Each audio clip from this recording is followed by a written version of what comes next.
Great. For that, and that will be the standard number moving forward. I don't anticipate it getting less than that. It would only grow from here. Great. I'm a strong proponent, and I believe my colleague is as well, of cultural institutions, libraries, colleges, government buildings as great locations for early voting. I'm concerned about the use of secondary schools because when we're in a cafeteria or a other key space in the building, we're displacing kids for a week at a time. And if you have 3 elections in a year, it's a real negative impact on the school. So how many of the 155 early voting sites are within elementary, middle, or high schools? There's very few in elementary schools. Most of them are in high schools. We can get you the exact numbers, but we do have a few where we are forced by what I'll call a desert of no other available locations, suitable locations to use some schools that we would otherwise not want to use. I think it's about a third, but we'll come back. A third of the early voting sites are schools? Yeah, I believe so, or somewhere in that neighborhood. Please don't hold me to that number. But we have always said, and we speak to Gail often, I'm sorry, Councilmember Brewer often, I like Gail. Yes. I just want to be clear, everybody speaks to Councilmember Brewer often. Yes. But we are absolutely open to speaking to council members who know their districts best to say, can you look at this site? Can you look at alternatives? And we always will, and we always have. I know that you're always responsive, but I think that for this issue, we actually need you to be proactive. And I think that if we're talking about 50-odd sites across the city where we're in schools, it's worth flagging for every council member the schools in their district to see if they can identify alternatives that could work. I mean, we've had not for early voting, but I can remember like private businesses that are ADA accessible that have worked as polling sites. And so we can help identify quirky spots that it's impossible. I mean, you guys know Staten Island, but it's impossible for you to know every corner of the city with that same level of expertise. And so, but we do, right? Because it's our community. So I would just strongly encourage, and we'd be happy to help on this, if you could draft a memo for us that breaks down the 50-odd sites by council district, we can follow up with each member and make sure that they're looking hard. Yeah, and it'd be very helpful to have the council members' input in what he or she seeks for their district as well. If you could give me a breakdown of the sites by district, I'd follow up with each member myself. Great. Staffing and recruitment. So there was a disturbing article in the Times today. I know the BOE has done, I think, an impressive job of increasing recruitment of poll workers, and you've taken on more and more of the responsibility away from the political parties, which I have complimented you on at multiple hearings in a row, and I will compliment you on today. My recollection is that you testified that in the presidential, that 37 of the 46,000 poll workers were recruited by the BOE. Do I have that number right? Yeah, I mean, it's an average of, well, I'm sorry, if I testified to that number, it's the right number. Where I'm confusing myself is I pulled the numbers today from the entire pool of poll workers that we have, which is right now about 85,000. So of the 85,000, guess the number that's fresh in my head, 35% of the 85,000 are non-party, are party. 65% are non-party. Right. But if the numbers you testified to are accurate from the general, right, you did 80%. Yes. Not 65. Well, that'll fluctuate, right? Because we're only using 37 to 40,000 poll workers for an election, and we have a pool of available poll workers of 85,000. So depending on an election event, it may be a little bit higher or a little bit lower. Depends on who's going to work.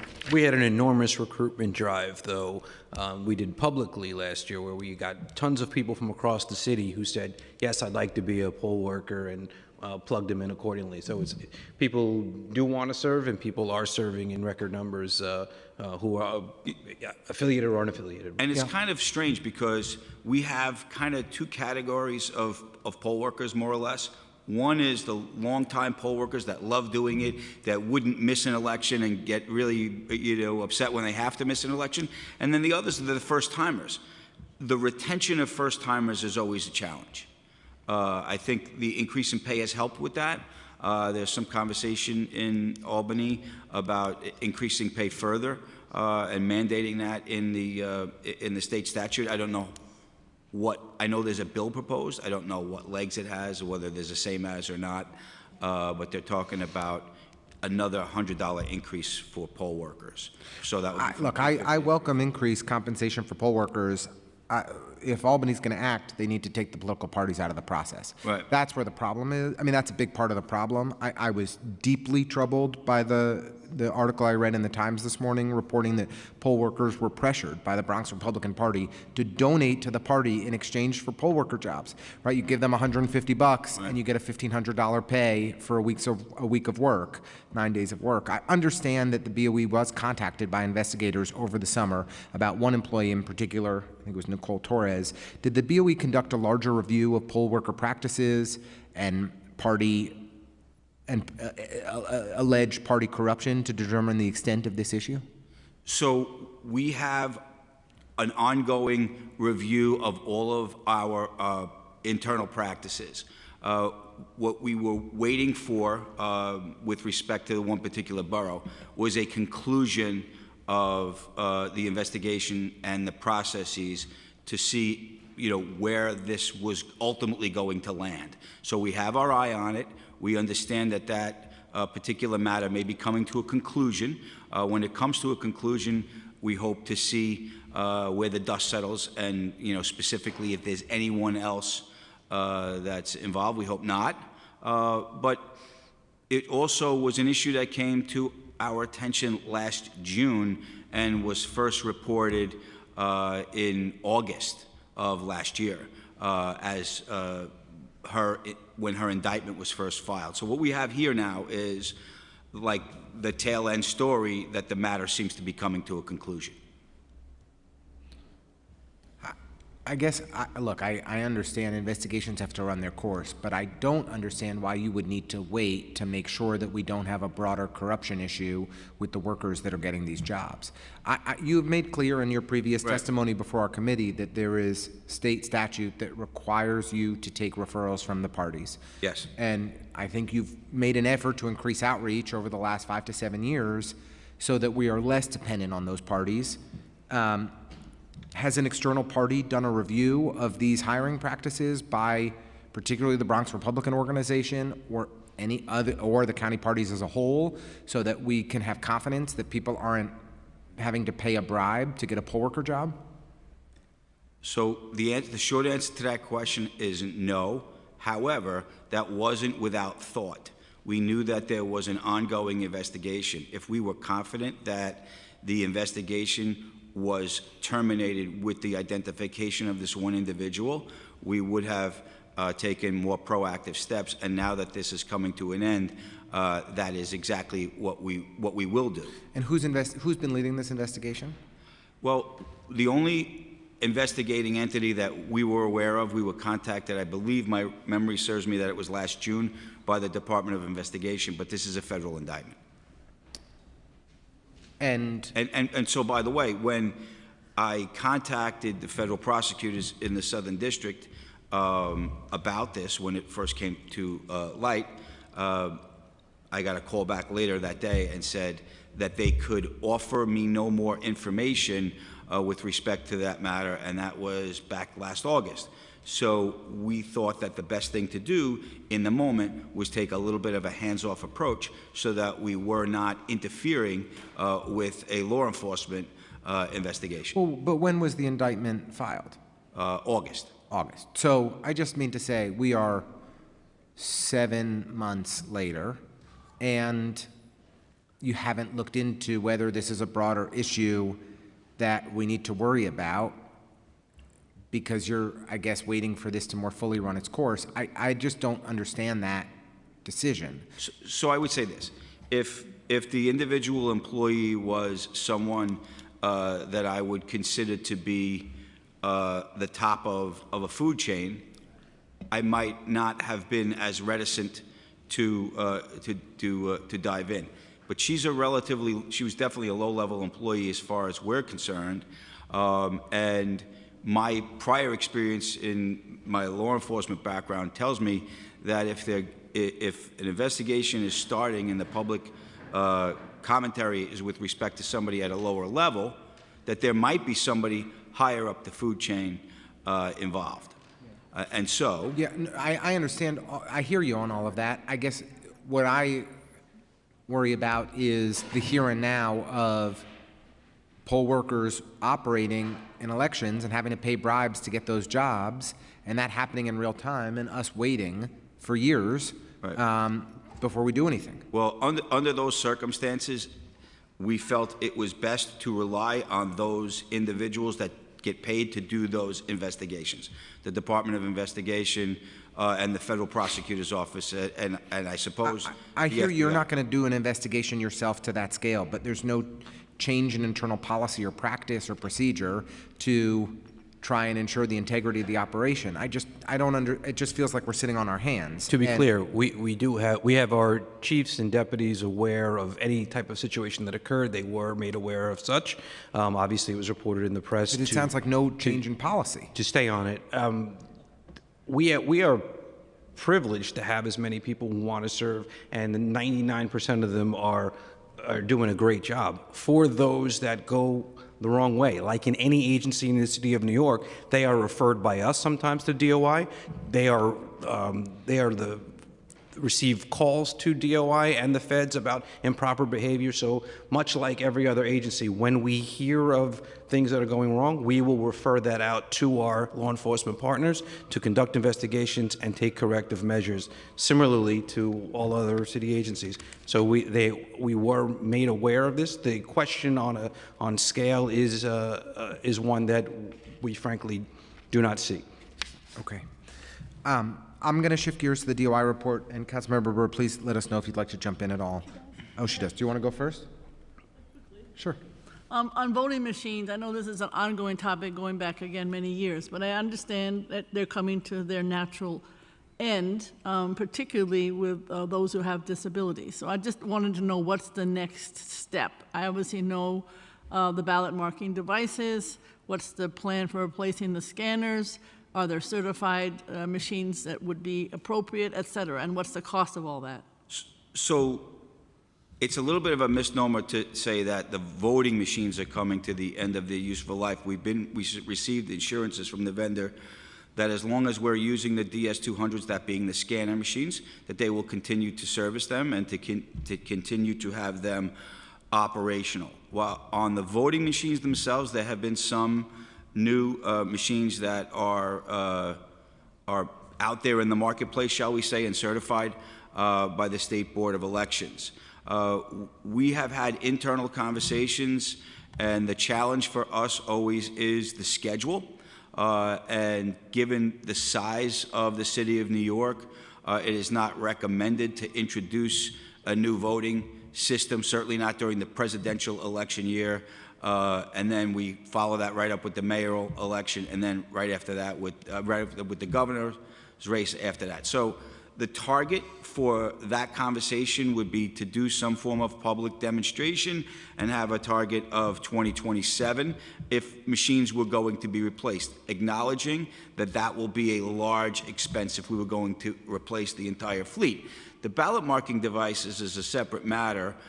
They are still serving us, but they are past the end of life, especially if there's any changes to language requirements. So there is no other certified device that we can replace these devices with. So we're stuck on those for the time being. We understand that there are presentations being readied to submit to the State Board of Elections, but nothing, as far as I understand, and Vinny, you can correct me if I'm wrong,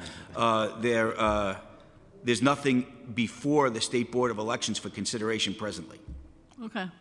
All right. I mean, without which, we're dead in the water. We just simply are not legally allowed. Yeah, I mean, do you have to keep replacing parts and so on? Or yes, our vendors have said that they will continue to keep us in operational form for the foreseeable future. And the main problem with the current machines, other than the fact that they're old technology for the accessibility community, which is probably first and foremost.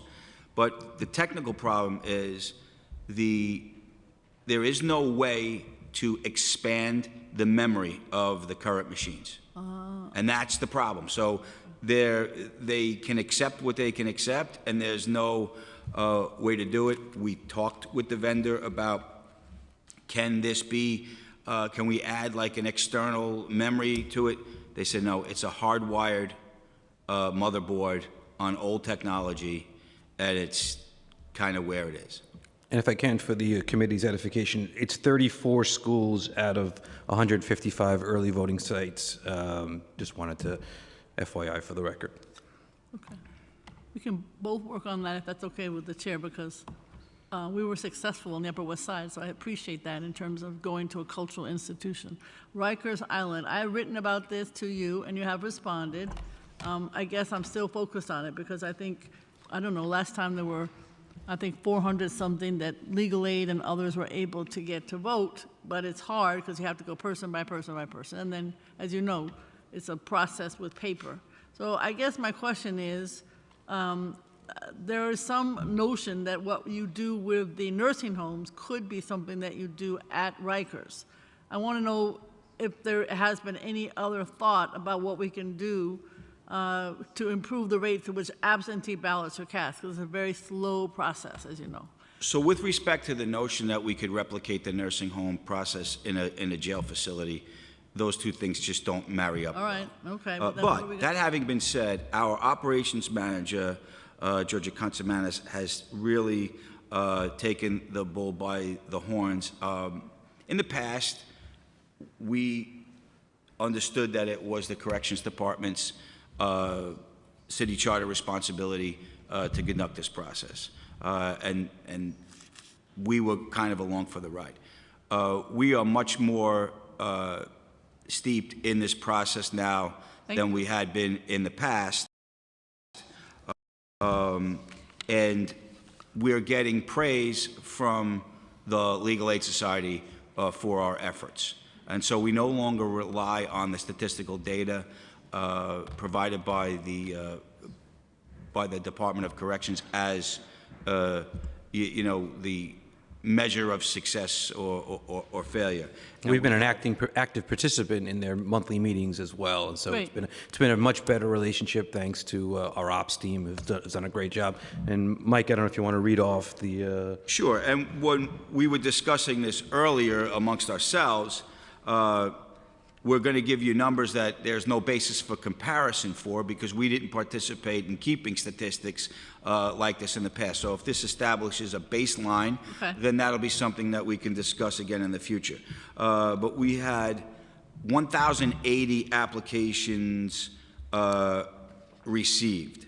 And of those applications received, we issued... This is for November or last? Yeah, for last November general election. I apologize. And we can send this to you, you know, in writing as well. But we had 1,080 received. 103 were rejected as code 4.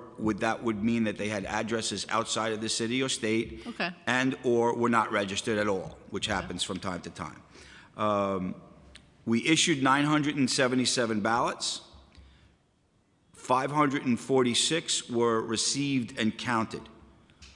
Of the ones that were not received and counted, 375 were never received back by us, by the board. And then the rest of it is all double-digit numbers. 12 were returned by the post office. 33, an additional 33 were not counted code 4. 8 were not counted with due to no matching signature. 2 had no signed envelope, and 1 had no ballot in the envelope. And to be clear, code 4 is felony conviction, so ineligible at the time of... Right, because that will happen too from time to time. Somebody will be in Rikers Island, their case will conclude, and then they become ineligible by virtue of a subsequent conviction. Okay. So I'm still going back to how can we have on-site voting at Rikers? So we have conferred with the State Board of Elections. It was our initial opinion, and we conferred with the State Board of Elections on numerous occasions regarding this matter. We do not believe it's legal under the present law to do an on-site voting process, and that the manner in which someone should vote is by absentee ballot. Okay, so And that's steeped in New York State statute, and we ran that by the State Board of Elections, and they agreed and said that that's the correct interpretation of the law. And it's been our long-term interpretation, and it was also, I think, laid out in the letter that I provided to you. Yes. As a positive note, we were getting letters basically every year from the Legal Aid Society for several years in a row, and we haven't received another such letter since last February. So I take that as a sign of progress. You know, sometimes if the complaining stops, I hear you. You know, means that there's But maybe they're- some success. I think they're calling me to call you. Okay, so we have to continue that conversation, because it used to be there were like, I don't know, 3,500 at Rikers. Now it's over 6,000. So there's a lot of voters there. So we continue the conversation. It's Okay, great to have thank you. 1,000 people applying, but that's nothing close to, say, 5,000. Number two is just the motor voter law and new registration and so on.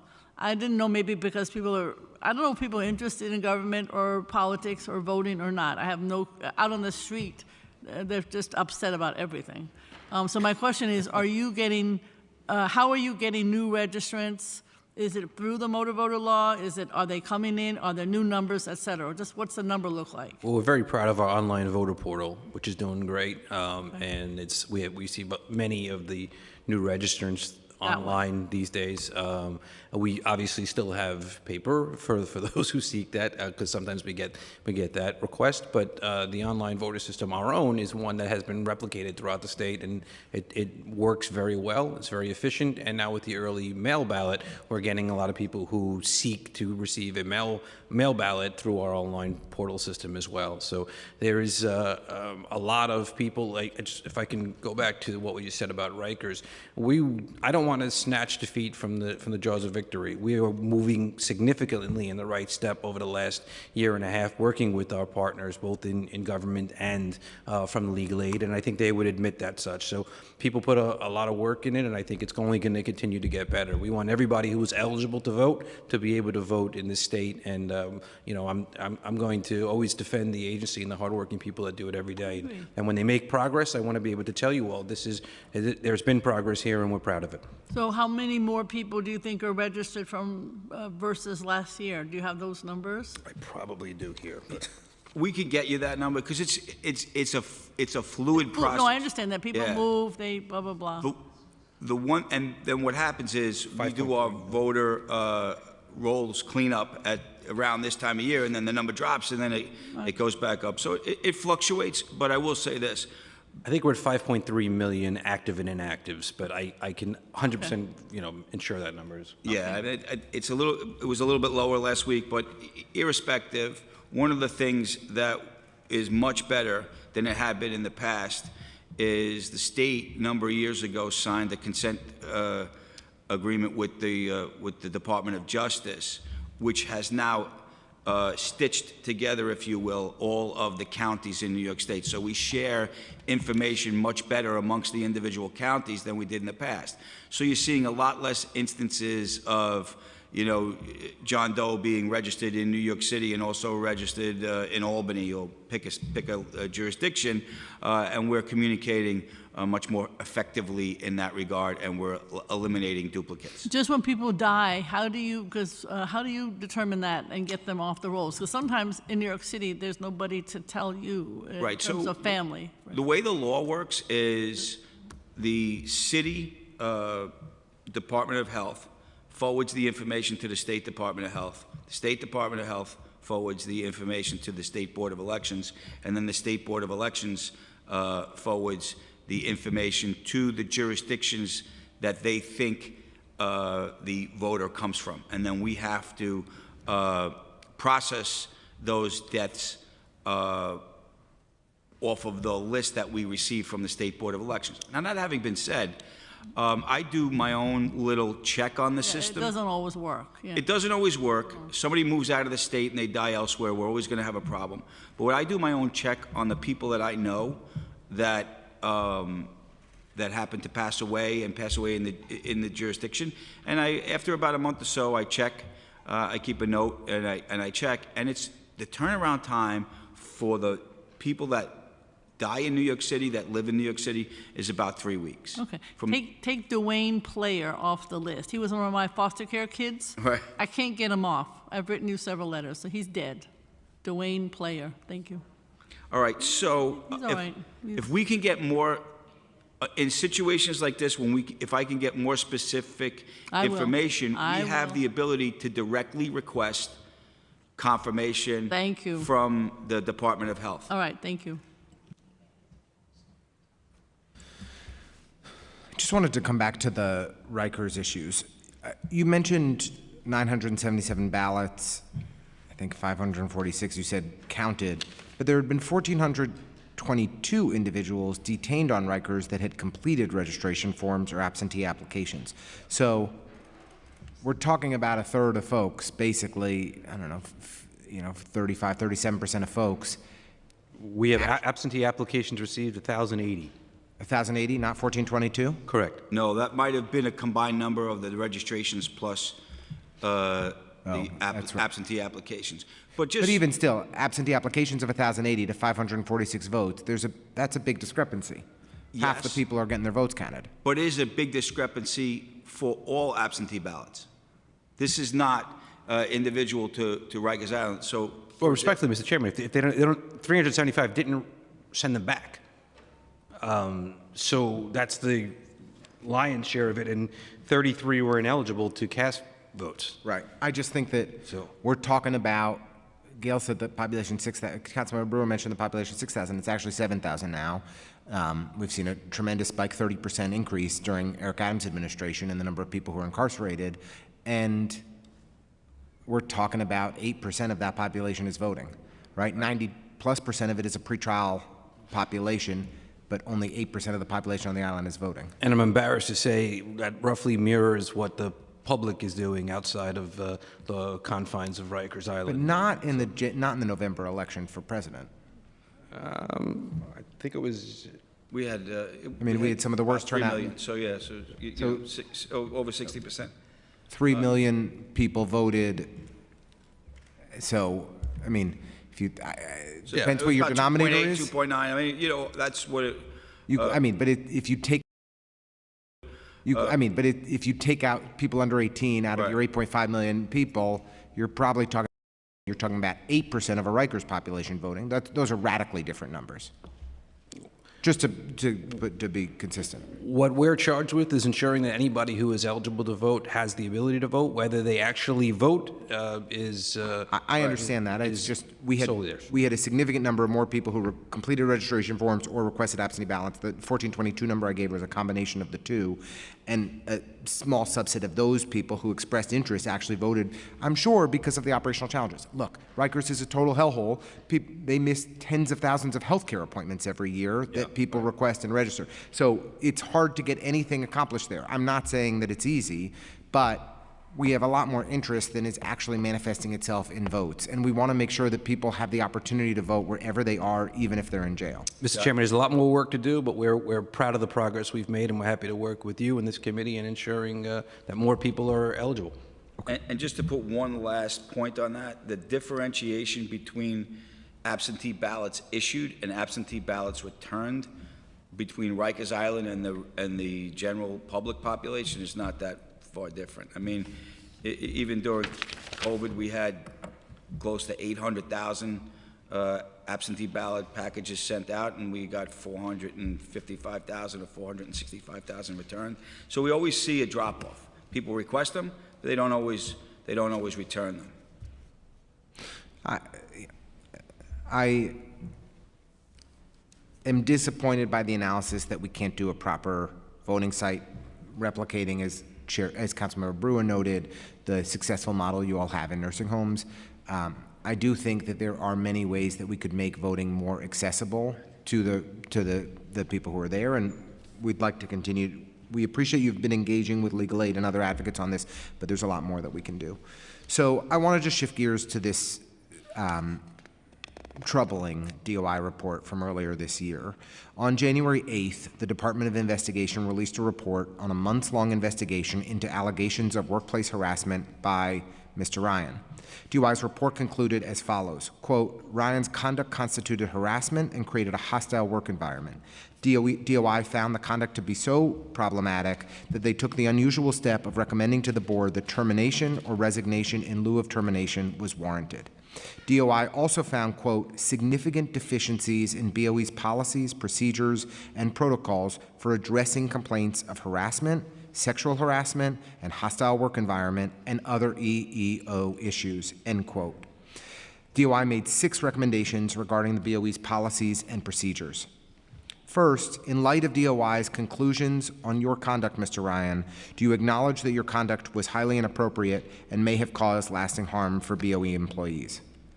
What I can say to you in that regard is that there is potential litigation involving one of the employees, and I can repeat what I have said publicly in this matter is that I accept the discipline that the commissioners handed down, and I'm in the process of, this is a little bit new, but I'm in the process of finishing all of the training that they have said to do, and I certainly would demand of myself that no such circumstances are replicated in the future.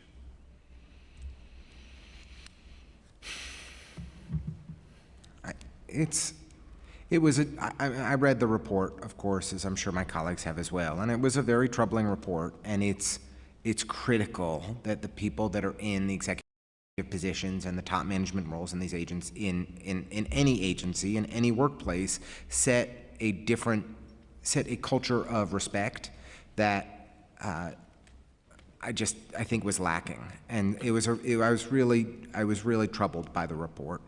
I'd like to shift to the recommendations that DOI made regarding BOE policies and practices. Has BOE implemented these policies yet? Is there a qualified EO officer in place, and who is that individual? There is, and there always was, as sanctioned by the EEO mail group, if you will. I don't know if I'm saying the word right, but we have our director of personnel was then and is now the EEO officer. His name is it Frank Tosi? Mr. Tosi, I believe his first name is. But we also have a new general counsel. And do you agree with the recommendations that DOI made around improving and strengthening BOE's policies and practices? With respect to the recommendations that they made for trainings, we do go through many non-personnel related. I mean, I think that piece has been resolved. I just meant the policies and practices. Yes, sorry. No, it's. I mean, our policies and procedures continue to be updated. They will continue to do so, but rest assured that the agency and its 931 employees are aware of the EEO policies, how to report. They go through training, we go through training, and our staff is well aware of the reporting requirements for any EEO issue or any issue for that matter. We need to send a very strong message to every one of our employees and anyone out there. If you come across any issue relating to that you believe should be filed with DOI, the COIB, and or kicked up the chain, that somebody will be listening, and we will absolutely ensure that those are followed up on from internally and externally the agency. I appreciate you saying that. Can I just to plainly ask, I think it's a yes or no question, has the Board of Elections implemented the non-personnel related recommendations that were in the report? We either have had them in place already and or are putting them in. The 6 off the top of my head, I can't tell you what they are, but in terms of having an EEO officer, we have them. In terms of having policies and procedures that folks are made aware of, we do so. The fact that we have trainings you were speaking to that is ongoing and the same, consistent with what all city employees go through. So I'm very confident that we have made strides and continue to make strides to ensure the safety of all of our employees. So, just, is there an independent EEO office that independently evaluates complaints and conducts investigations, or is it just the Director of Personnel? Because I don't think that it's I don't think it's a best practice to have your Director of Personnel serve as your EEO officer. That's who is currently our EEO officer, and has been for some time.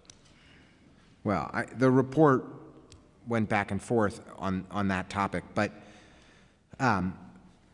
when the report indicated that when the BOE's Director of Personnel receives an EEO complaint, he refers the matter to executive management. Is that the practice?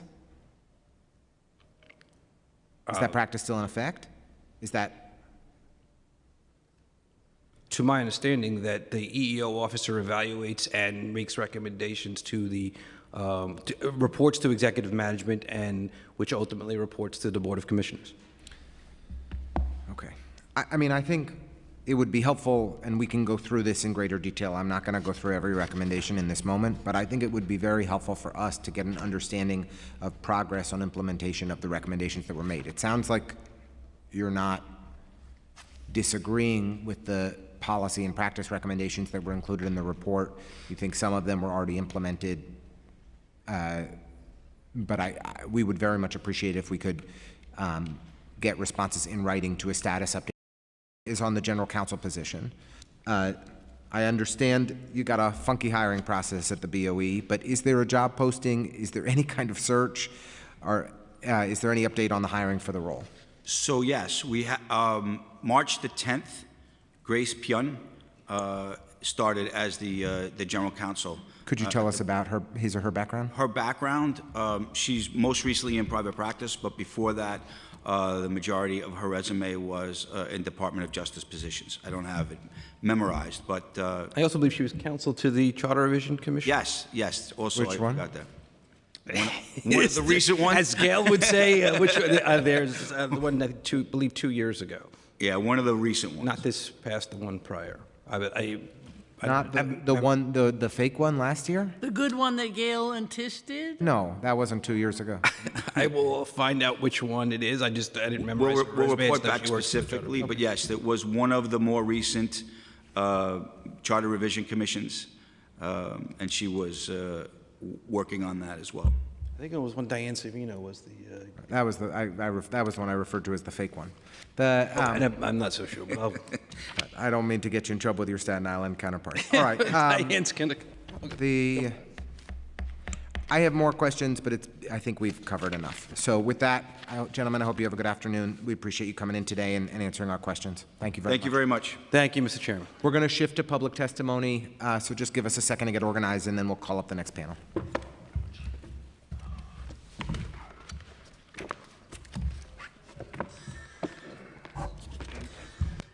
Gail, thank you. Thank you. Mr. Chairman, be well.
Okay, we've got some friendly faces in person, some more online.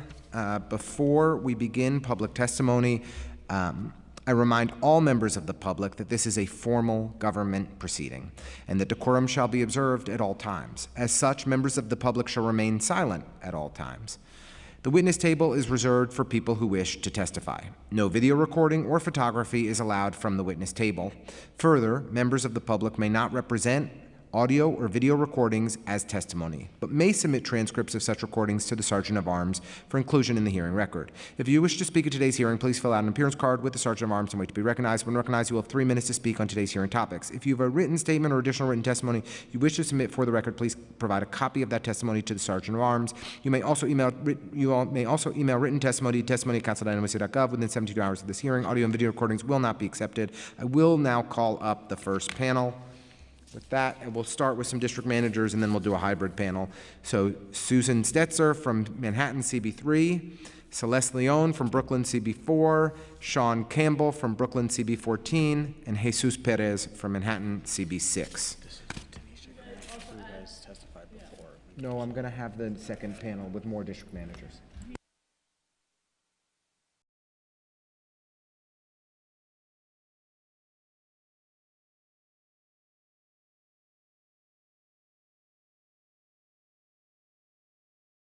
Is insisting that we not allow for Mr. Diller to have to wait another moment. He's going to be added to the first panel at our beloved former borough president's request, Mark Diller from Community Board 2 in Manhattan. Oh, great. So then it's just these four. Yeah. Okay, great. With that, you all go in whatever order you're so moved. Thank you. I will begin. First of all, good afternoon, Mr. Chair and members of the committee. My name is Sean Campbell. I'm the district manager of Brooklyn Community Board 14, and I'm here to offer a historical context for the need for resources and support for community boards citywide. I appreciate the opportunity to testify today, despite the fact that we were not on the agenda. Thank you for this time. My colleagues will follow me with specific examples of the impacts that inadequate resources and support are having on our ability to meet our responsibilities. But know first that community boards are independent city agencies that have not had a significant budget increase in over 20 years. Annual budget changes have ranged from an increase of 5+% to decreases of 7.3%. And the average from 2002 to 2022 was 1.5% increase per year. Note at the same time, inflation was averaged to about 2.55%. We are not keeping up. Inarguably, we have far more to do than community boards did in 2002. Yet we have fewer staff with which to meet those responsibilities. In 2002, we had 159 full-time staff. We now have about 148. Compare that to another small city agency, the Department of Cultural Affairs, which went from 31 to 49 in that same period, or to an agency that supports us, OTI, that went from 285, a headcount of 285 in 2002, to a whopping 1,539, and yet still only one tech support staffer for all 59 community boards. Or look at the mayor's office, which went from 859 to 1,100 plus full-time staffers. So not only do we need this baseline budget increase and the adjustment to keep up with our growing populations, our growing responsibilities, and the economy itself, but it must be stabilized, tying it to either a funding formula or a parity with another service-providing agency, or even a percentage of the full city budget.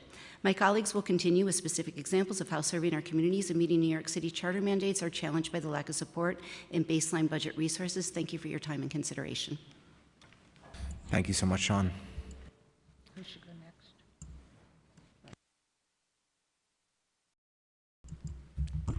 Thank you. Hello, my name is Susan Stetzer, District Manager of Manhattan CB3, which covers Lower East Side and Chinatown.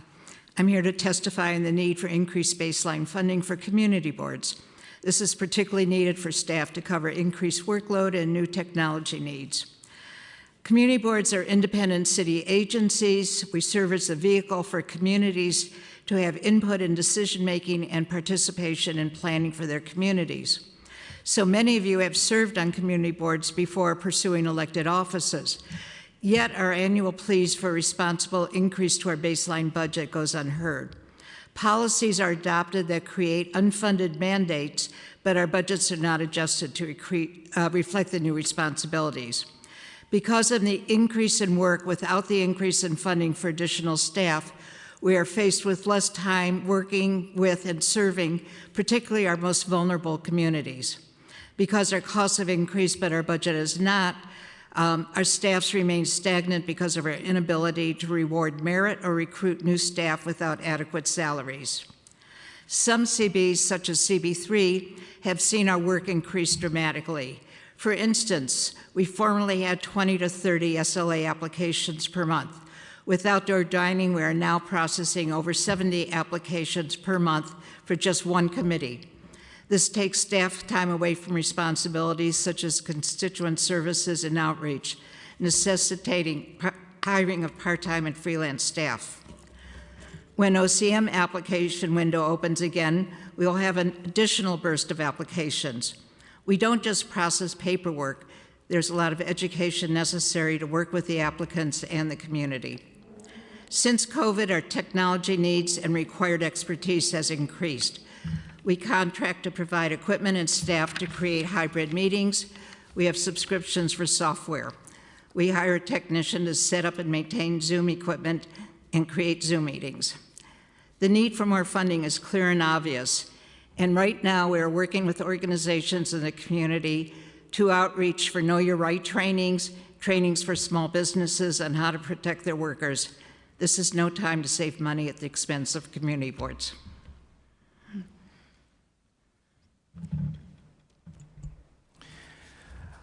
Good afternoon. Thank you for the opportunity to testify before you today. My name is Jesus Perez, and I am the District Manager of Manhattan Community Board 6. Yes. You've heard from some of my colleagues, and you will hear from more, regarding the underinvestment in our city's 59 community boards. In the interest of time, I will not repeat their points, but I enthusiastically echo their testimonies. I'd like to address you today on an unexciting but important matter: the fact that community boards across the city are struggling with their office spaces and meeting venues. Some community boards report offices that are too small for their needs, in disrepair, or are not ADA compliant. Some community boards struggle to find suitable venues for their meetings. In many districts, venues that previously welcomed community boards before the pandemic have now closed their doors to them or have instituted significant fees for renting meeting space. Some boards rely on the generosity of one or two free meeting venues, but would be at a loss for where to go should that generosity come to an end. And while always appreciated, spaces we don't control often come with drawbacks, like unreliable AV equipment or Wi-Fi, which are essential for making community board meetings as transparent and accessible to the public as possible. For many boards, simply undertaking our most fundamental function, holding monthly public meetings, is an exercise in frustration and precarity. Manhattan Community Board 6's official position is that community boards, being city agencies which are charter mandated to hold monthly public meetings, must have adequate facilities that they control that would accommodate district office space, meeting space for committees, and larger spaces for full board meetings.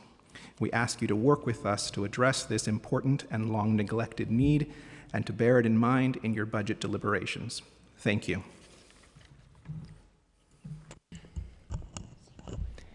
Good afternoon. My name is Celestina Leong, and I'm the District Manager of Brooklyn Community Board 4, which serves Bushwick, as well as the facilitator of the Future of Community Boards Working Group, which includes district managers and assigned staff from all 5 boroughs. I join my colleagues to highlight the unique challenges we face as the smallest independent city agencies that have a volunteer-based leadership and the opportunities to further address them. While both board members and the district office have been tasked with additional responsibilities in the absence of consistent guidance and resources, my testimony will focus specifically on district office operations. For context, as you know, various mayoral agencies and offices are tasked with supporting community board operations, such as the Office of Technology and Innovation, Office of Management and Budget, and the Mayor's Community Affairs Unit. The borough presidents facilitate human resources administration. There is no overall centralization or standard oversight beyond this forum. And I will further elaborate on Office of Technology and Innovation challenges. One liaison for all 59 community boards, as was raised by a colleague. When they are out of the office, there isn't a designated point person to address issues. Board operations are potentially disrupted until that liaison returns. There's a lack of communication and clear staff structure. The agency has failed to provide notice to the boards in advance of implementing a transition of community board data to a different platform. If the liaison is not responsible for that notice, then OTI needs to identify the most appropriate staff. And a recent example of no notice provided when remote access portal is down and changes are made, all boards rely on that portal to access CityTime, FMS, and the Street Activity Permit Office. There's an opportunity here for OTI to build a more collaborative, informed relationship with the boards by providing advance notice for supporting changes. The Office of Management and Budget, a decrease in personnel, collaboration, and transparency with the boards has led to a variety of concerns, including access to reliable budget information. Various colleagues have situations that they may share in further detail. Historically, the OMB Community Board Budget Team has supported the boards in understanding the district office budget by providing easy-to-understand breakdowns, not a crystal report, and sought to resolve matters in a collaborative manner. And I will skip ahead to other opportunities for community board support. We know that there's legislative action and potential charter reform to increase our baseline funding. We hope that this includes planners for community boards, which is an unfulfilled need already in the charter. And we welcome the opportunity to testify as agencies in this forum. Thank you. Thank you. Good afternoon. Thank you for the opportunity to join my colleagues. My name is Mark Diller. I am the current District Manager of Community Board 2 in Manhattan, which serves Greenwich Village, Soho, NYU, Nolita, etc. I'm also the former chair, four-term chair of Community Board 7 on the Upper West Side of Manhattan, in part thanks to Councilmember Brewer's appointment. And so I've seen this budget issue on both sides of the service that community boards render. And we've had to do more with less for 20 years or more. To amplify one of the aspects, outdoor dining, we receive about 20 to 25 applications every week, including Passover, Christmas, and New Year's. We struggle to keep up. Our committee meets 3 to 4 times a month. This is not, as my colleague mentioned, not just paperwork. We're making sure that applications are available online in redacted form in order to encourage community engagement on these issues. The part that I'd like to focus in on is the hybrid meeting portion of our responsibilities. Since COVID, the public expects to be able to come to our meetings from any location that they happen to find themselves, and as people committed to public engagement, we think this is a good thing. The issue, of course, is that there's a blessing and a curse that comes with Zoom. It's easy to hold a meeting in person. It's easy to hold a meeting on Zoom. We all learned that during COVID, but it still is a huge effort to do both at the same time and have everyone be able to hear each other.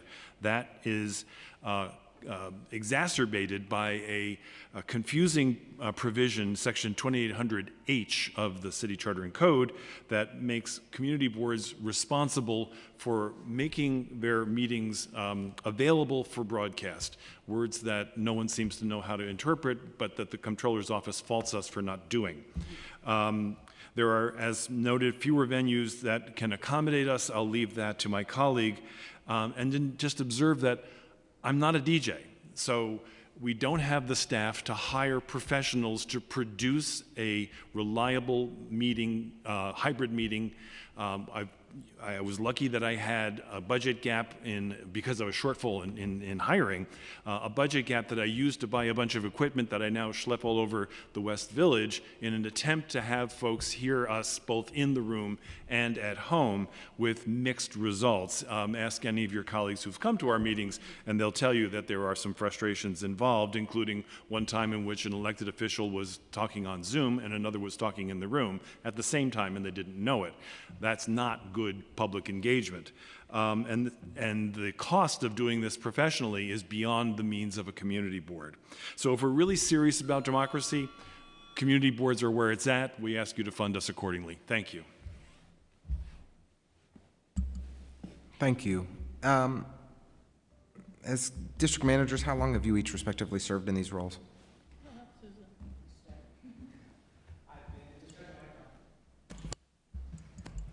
I've been district manager of Manhattan Community Board 6 since March 2016. I'm 20 years and I was on the board before that. Since August of 2011. 8 years as of yesterday. I'm the new guy, 2 years. Well, just want to thank you each for your service and your advocacy, and I know that you all have been organizing together for some time to try to build awareness around both the lack of funding, but also I think some real outdated policies in our city charter that need to be revisited to ensure that community boards are resourced appropriately and properly supported to be able to do your jobs. It's very challenging to have a staff of 2 or 3 people and be responsible for half a dozen meetings or more every single month, 50 different community members, and get the word out to 150,000 people is a lot going on. And as you take on hybrid functions and there are additional responsibilities that we put at your doorstep, it's important that you're all properly supported. So it is on our agenda to have a proper hearing on community boards later this year. We're working on a legislative package, most closely with Borough President Reynoso, to have ready for the time of that hearing. We'll give you all as much notice as we can so that we can prepare accordingly, but we're committed to doing that this calendar year, while for at least some months longer I chair government ops. So Thank you very much, Mr. Chair. Thank you all for your service. That's the understatement. My question, though, is you got in the past some increase, I think, but was only very limited in what it could be used for. And so it's good to have a hearing in the future, but that doesn't help you with the budget. So my question would be just, are you talking about one more staff member? Just give me a sense of what it would look like. Again, people may have different needs, I understand that, but you do need to have a unified approach. I will certainly fight for you for more money from the budget, as I have in the past. It's complicated. I think the baseline budget increase doesn't address the fact that we have so many different types of needs, and it gives us the flexibility to fulfill that, because yes, we got the 42,000 in 2018, 2019, and that helped in those years, but we couldn't do any long-term planning or any PS adjustments. So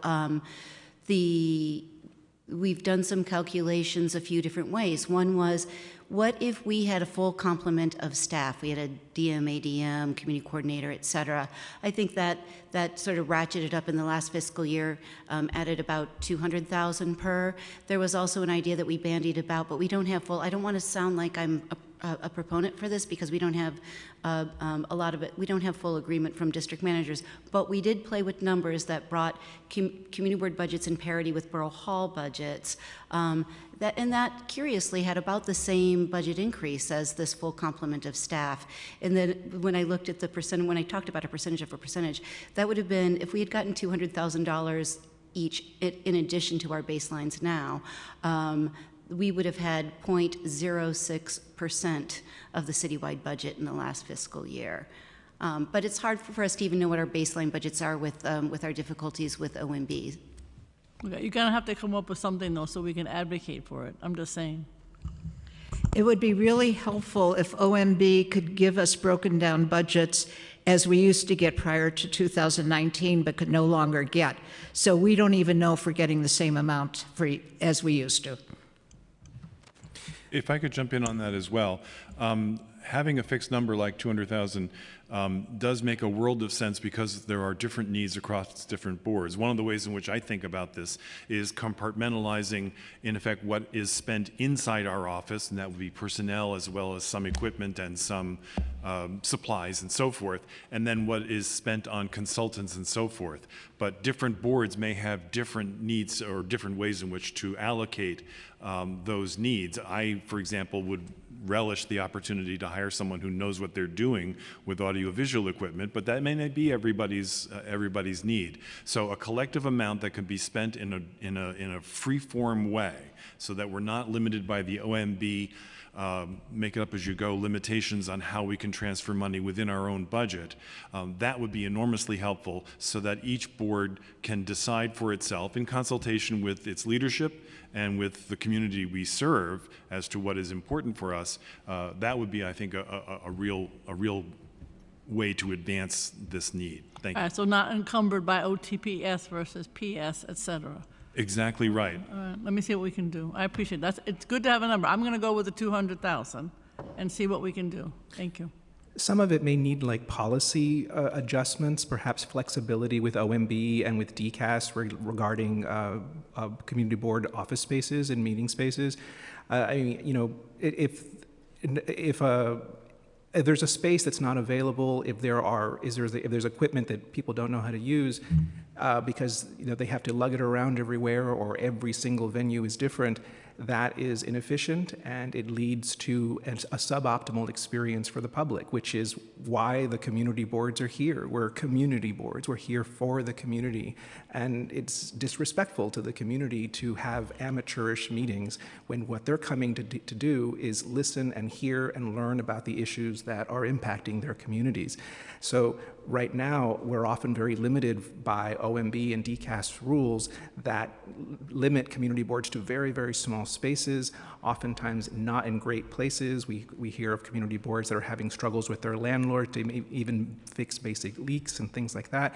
I myself, our board had a horrible, horrible experience where we were evicted from our space and bounced around for about 3 years, had a space that was ADA non-compliant, and finally we were able to struggle and get a decent office space. But we should have spaces that we can have access to that can accommodate different size meetings, because that's what the public expect. They don't want to come to a meeting and see that the mics are not working, see that the Wi-Fi doesn't work, see that all of these things that the biggest city in the world, and one of the biggest city in the country, the biggest city in the world, in 2025 should not have to deal with anymore. Yeah. No, look, we really appreciate your all's testimony today. We appreciate your hard work on behalf of our community boards. I'm a former community board member myself. I think that there are a range of issues, that we have to address around technology, around space, around budget responsiveness and transparency, planning support, that all need to be considered. And I know you all have put a lot of thoughtful work into that. Look, I think that my colleague is right to encourage you to make crisp asks in a budget process. I will be somewhat sanguine in saying that Mayor Adams has not demonstrated a whole lot of interest in supporting just about anything budget related in 3+ years, but he's got one budget left. And I think that, we should look at, I think we have a more likely chance of winning on some substantive policy and legislative changes over the course of this year. So in a world of limited time and resources where you guys all have far too much on your plate, my personal recommendation to you would be to focus on what we can do legislatively this year. And hope that there'll be somebody more cooperative on the other side of City Hall in the future who will care about community boards. But that's just my advice for what it may be worth. With that, I'd like to thank this panel. We appreciate you all being with us today and hope you have a good weekend. And we will now shift to the final panel of the day. We're going to hear from 4 folks online and one person in person. Ms. Sharon Brown, thank you for being with us, as always. And online we have Tanisha Grant, Gary Giordano, Jeremy Laufer, and Melinda Perkins. We will begin with Ms. Brown in person, and then we will shift to the Zoom witnesses. So Ms. Brown, with that, good to see you, and thank you for being here. Good to see you also. Before I begin, remember Israel, release the hostages, let Yahweh's people go, defend Israel.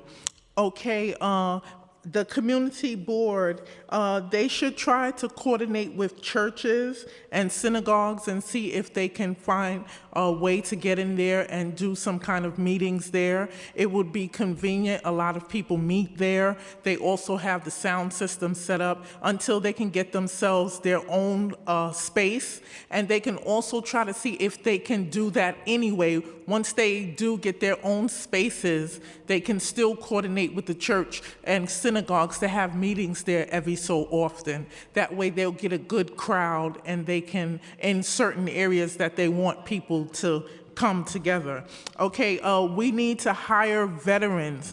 In a situation where there are a lot of technical things going on at the community board and just in general, the veterans are well versed in technology and so many things. The veterans are not treated according to what they've learned in the military. Many of them have a technological background. They can be hired, the homeless military, homeless vets. They are capable and able to get back into the workforce or ownership force. They can have their own companies or whatever and assist community boards and whoever needs it. We need to increase government staff, not decrease. They need to be funded. We need to have increase in the different departments. We need to have the law department constantly litigating on behalf of the needs of the city.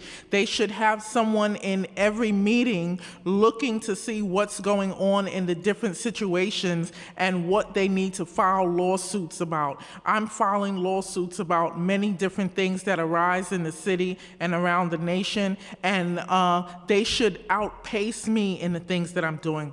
Rikers Island needs to be defunded. We have someone on the council whose brother is in Rikers Island and he was cut 2 times. This should not be. This should be closed now. We need to yank the funding. The city council needs to go up to Rikers, stand outside of Rikers, get up there and get that place closed. It shouldn't happen to anyone, but it definitely shouldn't happen to a city council member. And it's just showing you that it's so close to home. It's letting you know it is very much time for Rikers to close even before the 2027 deadline. There can be no more excuses why it can't close. The last report, they said it can't close in 2027 because they won't be ready to build the other jails. That excuse does not wash. We need it closed now. We have to do everything we can to close Rikers Island. Yank the funding. Thank you. Thank you very much for that thoughtful testimony, Ms. Brown. We always appreciate having you here at GovOps and every other committee too. With that, we'll pass it over to Ms. Perkins online. Time starts now. Good afternoon and greetings, Chairperson Ressler, esteemed committee members, members of the council and city agency reps in attendance. My name is Melinda Perkins, and I'm honored to serve as the district manager for Brooklyn Community Board 5. And to your earlier question, I've been here for 8 years and a board member prior. Our board represents over 190,000 residents across the neighborhoods of East New York, New Lots, Spring Creek, Cypress Hills, City Line, and portions of Broadway Junction and Highland Park. I stand here today to testify in solidarity with community board district offices across the city to underscore 3 critical needs. 1, an increase in baseline budgets for New York City community boards for reasons that my colleagues condensed today successfully. The implementation of comprehensive training and education programs for onboarding new community board members, and consistency in how the Office of Management and Budget manages community board budgets. While all community boards operate with the same baseline budgets, excluding rent, we continue to observe discrepancies in budget management that remain unexplained by OMB. Operating budget funds have been transferred without prior knowledge or input from district offices. Merit-based salary increases are not reviewed or approved consistently, even when boards adhere to guidance provided by their bylaws. Fiscal mandates are implemented without adequate reasoning or legal explanation. And our district offices are tasked with managing increasingly complex responsibilities, often with minimal staff and constrained resources. So the emphasis is on OMB being much more transparent and inclusive of district managers to make sure that our budgets are operating properly. At a minimum, we request that greater transparency, uniformity, and support in how our budgets are handled and sustained. This appeal is not merely about financial allocation, it is about ensuring that community boards can effectively serve as the vital link between residents and city government. Empowering boards with the resources, training, and equitable budget oversight they need is an investment in the communities we represent. Thank you for your attention to this matter, and I urge the council to take these concerns into account and advocate for the changes needed to support community boards citywide. Thank you, Ms. Perkins. Always good to have East New York at the GovOps Committee. Next up, we'll hear from Mr. Giordano. Time starts now.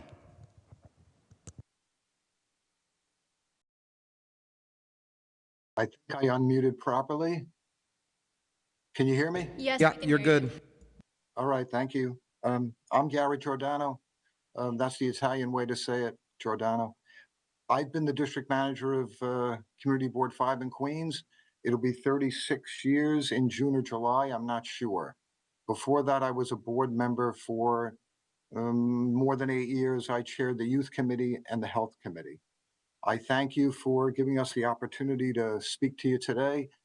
And if I could start by being a little bit, having a little bit of levity or being a bit corny, I think it would be wonderful if a competent wrestler was a chairperson in charge of a federal agency like the Department of Education. I hope they don't dismantle it. Or how about Health and Human Services? So thank you for those of you who support the community boards. And I know Councilwoman Brewer for a long time has been a supporter of the community boards. And thank you for those of you who have been community board members before you got into your current position. So yes, we have been constrained for many years, maybe it is 20, where we haven't had a budget increase other than the managerial and the union increases for staff. And we're expected to broadcast our meetings. It is costing us about $4,000 a year to do that, or maybe a little bit less than that. We consistently need better technology as far as computers and printers go. A lot of the community boards, as they've told you, are inundated with liquor license applications and now cannabis applications and outdoor dining applications. So in many ways, it's getting tougher and tougher and tougher. And don't forget how many different city agencies that we have to advocate with, to work with, to lobby with, everywhere from, police, fire, sanitation, to parks, and almost any agency that you can think of. I know that our computers need to be replaced because they're going to be outdated and they're not going to meet the requirements to hook up with Microsoft, for instance.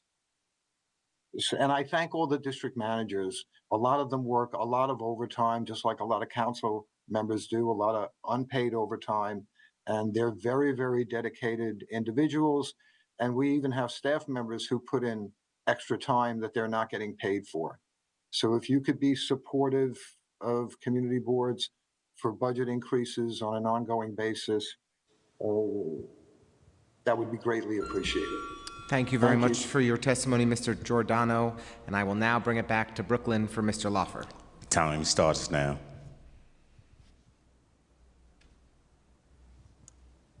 Thank you and good afternoon. First, let me associate myself with every comment that my colleagues have made today. Mr. Giordano just proved to me I am not the longest serving district manager in the city. I wasn't sure of that, but I am currently the longest serving in Brooklyn.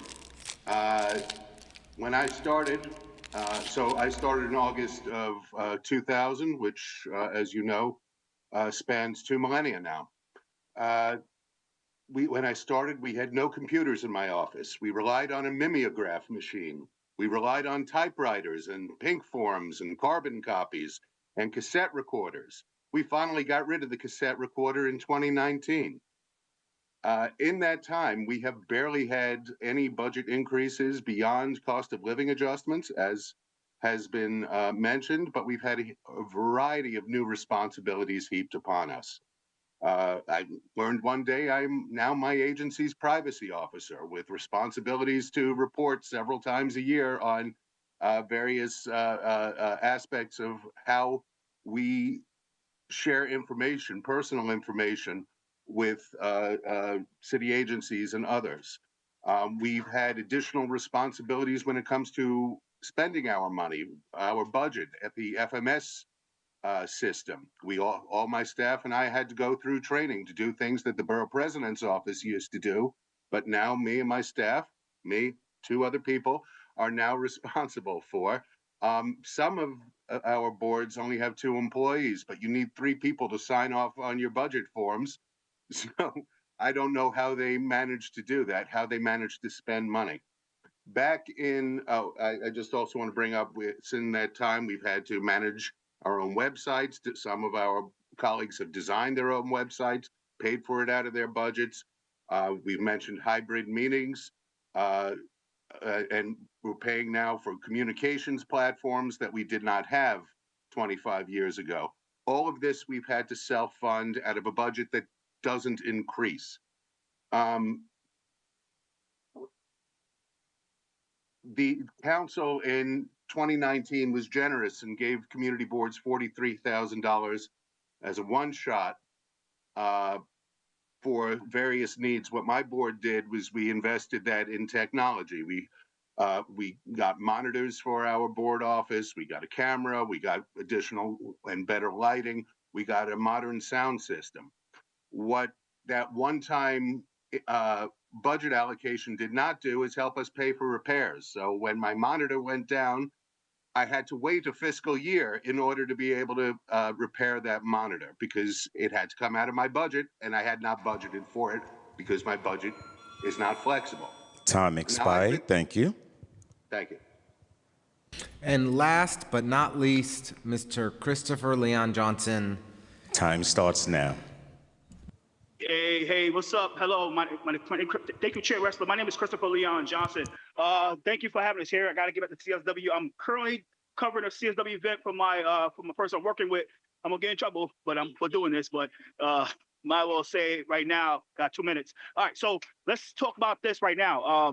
The DCAS cops need to start opening the bathroom, need to keep the bathroom open. Why they, Lincoln, I want to know why the DCAS cops always have to open the bathroom for us when we want to use the bathroom. And that's not right. That's wrong. I want to talk about this. I think that they need to put delivery stations, let deliveristas use the bathrooms inside all city-owned buildings. They need to let street vendors sell their stuff right outside city-owned buildings too. Why is it only allow they allow these rip-off phone companies, like these so-called like fake free phone companies, sell outside HRA buildings, the Section 8 buildings, while a person that wants to sell mangoes can't. They always get harassed. The people that sell mangoes always get harassed. Why they can't sell things, but people that sell those scam phones and people selling scam stuff from the scam energy outside HRA and Section 8 officers can't do it. That need to stop, Lincoln. And one more thing, like I said, delivery centers need to be able to use the bathrooms inside the DCAS buildings. Why? They can't use the bathrooms. It's ridiculous. A city-owned building, these delivery centers get funding from the city, like Los Angeles Worker Trust Project. They need to get funding. They need to be able to start using the bathrooms more. So like I said, we need preservative funding for Worker Trust Project and Street Vendor Project. Both of them need to make sure to get over $1 million in government funding. And at the same time, like I said, Lincoln, we need to start cracking down on why these DCAS cops won't allow to use the bathroom without letting open the door for us. Why is that? We need to start cracking down on that, Mr. Wrestler. And yeah, one more thing I said, protect our deliveristas, protect our street vendors. They should be able to sell stuff outside the buildings, the HRA buildings and government-owned buildings, instead of just why only they going to sell stuff outside City Hall Park, but they can't sell outside my HRA building. They always get harassed. But they let the cell phone scammers do it. It's crazy. I don't know, but it's ridiculous. Like I said, Mr. Wrestler, like I said, we need to stop this crap with the bathroom stuff with the DCAS officers. They only allow most of these bathrooms when they want us to use it. It's ridiculous. You gotta go, especially for women. Women matter. It's a big movement right now, and this should be a movement. It should be common sense where if you're a pregnant woman, you should be prioritized. You should be able to be escorted to use the bathroom when you're a pregnant woman inside DCAS buildings. Like that's you go on Court Street at 1 Century Street. So, Mr. Wrestler, you need to start cracking down on that. You need to have a hearing and invite out the commissioner again, Mr. Louis Molina, and ask him like, why you have to be escorted to use the bathroom? And in these buildings, it's ridiculous. You know what I'm saying? Yes. So thank you very much for your testimony today, Mr. Leon Johnson, and I want you to be able to use the bathroom whenever you want to use the bathroom. With that, I want to just thank the staff again for their hard work and their patience. This 5.5-hour Gov Operations hearing is now concluded. Thank you. Thank you.